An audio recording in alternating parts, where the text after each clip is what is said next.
Hello students, good morning to all.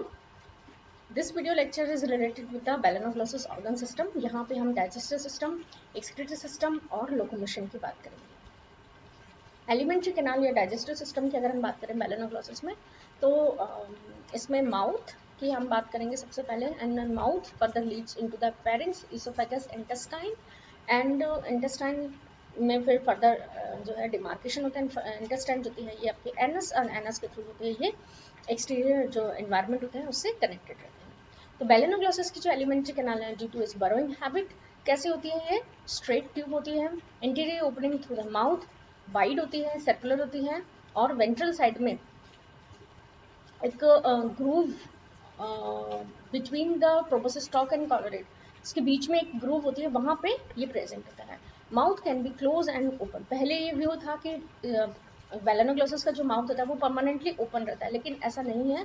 Recent research जो होती है वो ये हमें ये कहती है कि इसका माउथ जो है वो क्लोज भी हो सकता है, लेकिन एक कंप्लीट क्लोजनेस जो होती है वो नहीं होती है।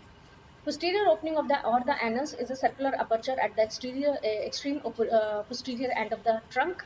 Between the mouth and anus, alimentary canal को अगर हम देखें तो ये कितने parts में divided होती है? 4 parts में, buccal tube, pharynx, esophagus and intestine. Their wall are composed of the ciliated epithelium lined externally by the basement membrane and devoid of the muscle fibers. यहाँ पे नहीं होते हैं। बकल ट्यूब की अगर हम बात करें सबसे पहले बकल कैविटी, तो बकल कैविटी इनकी कैसे होती है? Mouth Leeds into the buccal cavity. इसकी वॉल में क्या होता है? ग्लैंडुलर सेल्स प्रेजेंट होती हैं, ठीक है। तो ये क्या करती हैं? डाइजेशन में उसके चर्निंग जो है उसमें हेल्प करती हैं। The dorsal wall of the buccal tube form a short stiff and hollow buccal diverticulum that project into the proboscis coelom. Buccal diverticulum क्या है? आपका बेसमेंट मेम्ब्रेन की थिकनिंग से बना हुआ है। इसके फर्स्ट वीडियो में जहां हमने इसकी एक्सटर्नल मॉर्फोलॉजी को देखा था, वहां हमने इसको बहुत अच्छे से समझा था कि बकल डाइवर्टिकुलम का क्या रोल होता है। तो ये क्या होता है? गट की एक जस्ट एक्सटेंशन है जो कि प्रोबोसिस में प्रेजेंट रहता है। Pharynx, the wall of the roof of the buccal tube open into the pharynx lying in the bronchial region of the trunk. Pharynx, its wall bear longitudinal constructions इसमें present होते हैं, जिन्हें हम क्या कहते हैं? पैराब्रेंकियल रिजेस कहते हैं।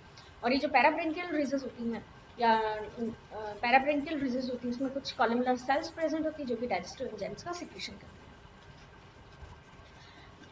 पैराब्रेंकियल रिजेस की वजह से जो फेरिंग्स होती है, ये जो ब्रेंकियल पोर्शन होता है ये 2 पार्ट्स में डिवाइड होता है। डॉर्सल रीजन जो होता है दैट इज आपका ब्रेंकियल रीजन कहलाता है, और वेंट्रल रीजन जो होता है ये आपका डाइजेस्टिव रीजन कहलाता है, ठीक है। तो जो डॉर्सल रीजन होता है ये रेस्पिरेशन में हेल्प करता है, इसमें U shaped gill slits present रहते हैं। इसके अलावा जो डाइजेस्टिव पोर्शन है, डाइजेस्टिव पोर्शन जो वेंट्रल साइड होता है ये डाइजेस्टिव पोर्शन से रिलेटेड होता है। Food concentration, digestion and absorption से रिलेटेड होता है। ईसोफेगस, फेरिंक्स जो होता है, इसके दोनों पोर्शन कुछ हद तक मिलकर के ईसोफेगस का फॉर्मेशन करते हैं। ईसोफेगस के फर्दर आपके इंटेस्टाइन का फॉर्मेशन करते हैं। तो behind the oesophagus is an intestine. It occupies the hepatic and post hepatic region of the trunk. The hepatic region of the intestine is highly vascular होता है। एपिथेलियल सेल्स जो होती है इसमें डार्क ग्रीन और डार्क ब्राउन होती है। Dorsal wall and numerous prominent secretions जो इसमें प्रेजेंट होते हैं, जिसे हम कहते हैं हेपेटिक सीका। हेपेटिक सीका में कुछ सेल्स होती हैं जो कि डाइजेशन से रिलेटेड होती हैं।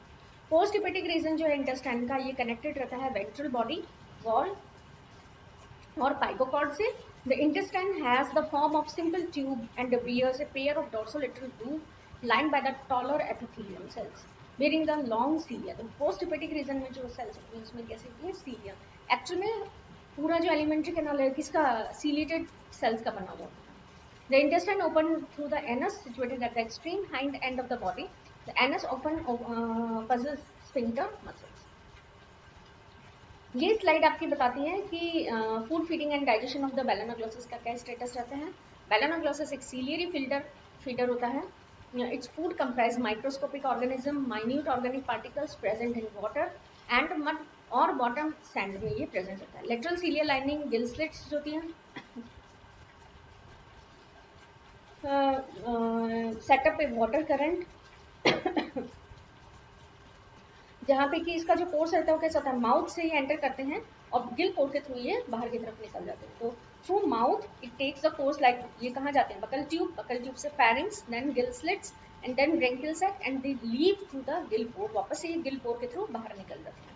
तो इसको हम क्या कहते हैं, रेस्पिरेशन करंट कम फूड करंट। रेस्पिरेशन में भी हेल्प करती है क्योंकि यहीं से जो मेम्ब्रेन होती है रेस्पिरेटरी पाथवे की वो कैसे होती है, हाईली वेस्कुलराइज होती है, रेस्पिरेटरी सिस्टम को हम देखेंगे। तो उसी समय गैसियस एक्सचेंज भी होता है। इसी के साथ क्या होता है, इस वाटर करंट से ही फूड पार्टिकल्स भी इसकी बॉडी में एंटर करती हैं, इसलिए हम इसे क्या कहते हैं, respiratory cum food current. Some food particles directly enter the mouth with this current, while some come in contact with the proboscis and are entangled the mucus that covers it. Mucus is secreted by the gland cells of the proboscis epithelium. ठीक है, तो यहाँ पे proboscis epithelium जो होती है उसकी gland cell से म्यूकस का सिक्रेशन करती है। ये म्यूकस अपने बरों लाइक सीमेंट्स की तरह वर्क करती है, उसको कोलैप्स होने से बचाती है। Cilia covering the proboscis direct the mucus strings contain food particles towards the pre oral ciliary organ at the base of proboscis. तो प्रोबोसिस के बेस पे आप यहाँ पे देख सकते हैं कि यू शेप्ड स्ट्रक्चर है, that is known as pre oral ciliary organ. यहाँ से भी म्यूकस का सिक्रेशन होता है जो कि पूरे प्रोबोसिस पे प्रेजेंट होता है। तो प्रोबोसिस जो एरिया होता है यहाँ पे कुछ सीलियरी ग्लैंड सेल्स जो होती हैं उनका नंबर ज़्यादा होता है। तो जो भी फूड पार्टिकल यहाँ पे होते हैं उनसे इंटेंगल होते हैं, उनसे चिपक के भी ये माउथ की तरफ एंटर करते हैं। From here, the mucus string is passed back into the mouth by the action of proboscis cilia assisted by the main water current entering the mouth. तो इस तरह से मेन वाटर करंट और mucus string ये दोनों मिलके food water current को maintain करते हैं। At the base of proboscis on the ventral side there is a U-shaped depression bordered by the long epidermal cells bearing long cilia. इसे हम क्या कहते हैं, प्री-ओरल सीलियरी ऑर्गन। इसे हमने प्रीवियस स्लाइड में देखा। ये क्या करता है, इसका जो मेन फंक्शन होता है, ये क्या होता है, केमिकल टेस्टिंग करता है वाटर की। जो भी वाटर एंटर कर रहा होता है वो इसी के थ्रू एंटर करता है। तो प्री ओरल सीलियरी ऑर्गन जो होता है ये एक केमिकल टेस्टर होता है, हम इसको कहते हैं कीमो रिसेप्टर जो है वो इस पर प्रेजेंट करते हैं। Undesirable substance are prevented from the entering the mouth by a ventral part of the collarate which does so by covering the mouth. Thus the rejected particles instead of entering the mouth pass back over the collar. Backward movement of the food through the alimentary canal is maintained by the cilia lining its wall. In the pharynx, the food passes through the ventral digestive portion. The exact process of digestion in balanoglossus is not known. ठीक है, exact जो digestion है वो हमें नहीं पता, लेकिन बहुत सारी सेल्स होती हैं जो डाइजेस्टिव एंजाइम्स का सिक्रेशन करती है, म्यूकस का सिक्रेशन करती है, एमाइलेज लाइक एंजाइम्स का सिक्रेशन करती है। डिफरेंट रिसर्च से ये प्रूफ हुआ है। तो डाइजेशन का पोर्शन जो है वो हम किसी एक एरिया के लिए नहीं कन्फाइंड कर सकते। बहुत सारे रीजन है लाइक फेरिंक्स, इसोफेगस, हीटोपिक रीजन, हेपेटिक रीजन, जहाँ से भी डाइजेस्टिव ग्लैंड्स जो होती हैं ये इस पोर्शन को सिक्रेट करती हैं और डाइजेशन करती हैं। The gland cells of the pharynx and esophagus also secrete enzymes. अब जो भी अनडाइजेस्टेड फूड मटेरियल होता है वो एनस के थ्रू बाहर निकलता है और कास्टिंग जो होती है उसके थ्रू ये जो पोस्टीरियर रीजन होता है इसकी बरों का वहाँ पे ये प्रेजेंट करते हैं। तो ये हमने देखा पूरा डाइजेस्टिव सिस्टम का। Digestive system ciliary filter feeder होते हैं।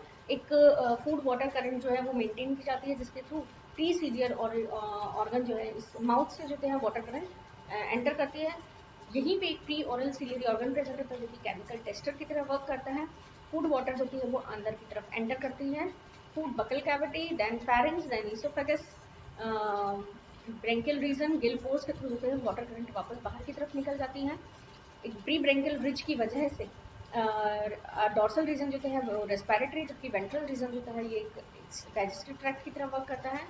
तो जो डाइजेस्टिव फूड मटेरियल होते हैं ये वापस एनस के थ्रू जो अनडाइजेस्टेड मटेरियल होता है ये बाहर निकलते जाता है। और जितने भी डाइजेस्टिव जो सेल्स होती हैं ये आपकी फर्दर डाइजेशन में हेल्प करती है डिफरेंट एंजाइम्स के थ्रू। नेक्स्ट जो हमारा टॉपिक है that is the excretion of the Balanoglossus. तो बेलेनोग्लोसस के एक्सक्रीशन के लिए स्पेशली इसमें ग्लोमेरुलस प्रेजेंट होता है या प्रोबोसिस ग्लैंड हम कहते हैं। इसका जो प्रेजेंट होती है ये कहाँ पे प्रेजेंट होती है, प्रोबोसिस सीलोम में प्रेजेंट होती है। तो प्रोबोसिस सीलोम में एक स्ट्रक्चर जिसे हम कहते हैं प्रोबोसिस स्ट्रक्चर या प्रोबोसिस कॉम्प्लेक्स कहते हैं। उस प्रोबोसिस कॉम्प्लेक्स में ग्लोमेरुलस प्रेजेंट होता है। इसके अलावा हार्ट, सेंट्रल साइनस और बकल डाइवर्टिकुलम, ये सारी स्ट्रक्चर्स मिलकर के आपकी बनाती हैं प्रोबोसिस कॉम्प्लेक्स। तो ये सभी स्ट्रक्चर्स वहाँ पे प्रेजेंट रहती हैं। बेलेनोग्लोसस का जो ग्लोमेरुलस होता है it is composed of the excretory peritoneal cells से बना हुआ होता है। यहाँ पे डाइजेस्टिव एंजाइम्स को सिक्रेट किया जाता है और ग्लोमेरुलस जितना भी अनडाइजेस्टिव मटेरियल होता है ये एनस या एक्सक्रीटरी एक्सक्रीशन जो है वो प्रोबोसिस के थ्रू जो है बाहर कर दिया जाता है। तो एक्सक्रीशन और इजेशन दोनों डिफरेंट टर्म्स होती हैं। एक्सक्रीशन होता है वो रिमूवल ऑफ नाइट्रोजनस सब्सटेंस होता है। तो जितनी भी बॉडी में जो भी मेटाबॉलिज्म के थ्रू नाइट्रोजनस सब्सटेंस क्रिएट होते हैं, ये आपके एक्सक्रीटरी पोर यानी प्रोबोसिस पोर के थ्रू बाहर एक्सक्रीट आउट कर दिया जाता है। इजेशन जो होता है ये आपका एनस के थ्रू किया जाता है, जो कि पोस्ट हेपेटिक रीजन में प्रेजेंट होता है। इसके बाद होता है लोकोमोशन। लोकोमोशन जो होता है बेसिकली सीलिया और मसल्स दोनों के थ्रू किया जाता है। एक नॉर्मल मूवमेंट जो होता है ये मसल्स के थ्रू किया जाता है, जबकि इमरजेंसी जो लोकोमोशन है ये आपके मसल्स और सीलिया दोनों के थ्रू किया जाता है। होल बॉडी जो होती है वो सीलिएटेड होती है। इसके बारे में हम थोड़ा सा डिस्कस करते हैं। Balanoglossus is a sluggish animal and spend most of its time in burrow. ठीक है, cilia present on the epidermal cells of the body in locomotion. Cilia help करते हैं normally. Animal moves by alternating lengthening and shortening of the body produced by the action of muscle fibers. तो muscle fibres में contraction relaxation होता है, जिसकी वजह से body short और मतलब इसमें बॉडी लंबी होती है, फिर छोटी होती है, फिर लंबी होती है, फिर छोटी होती है। इस तरह से आप किसी को भी देख लीजिए जो बरोइंग एनिमल होते हैं, उनका मूवमेंट अगर लंबा है तो उसमें किस तरह से मूवमेंट होती है, मस्कुलर बैंड्स की वजह से होती है। It move first by the vigorous forward protrusion of the proboscis and collar, and then draw rest of the body towards the direction of movement by dragging. Relative position of the buccal diverticulum and proboscis stalk skeleton make the proboscis and collar stiff. The stiffness of the proboscis and collar help in burrowing through the sand. Balanoglossus utilize the cilia for normal movement, and the muscles are employed during the emergency escape. So this is all about the digestive system, excretory system and locomotion. Next जो videos हैं उसमें हम इसके respiratory system, circulatory system, nervous system, then development की बात करेंगे। Thank you.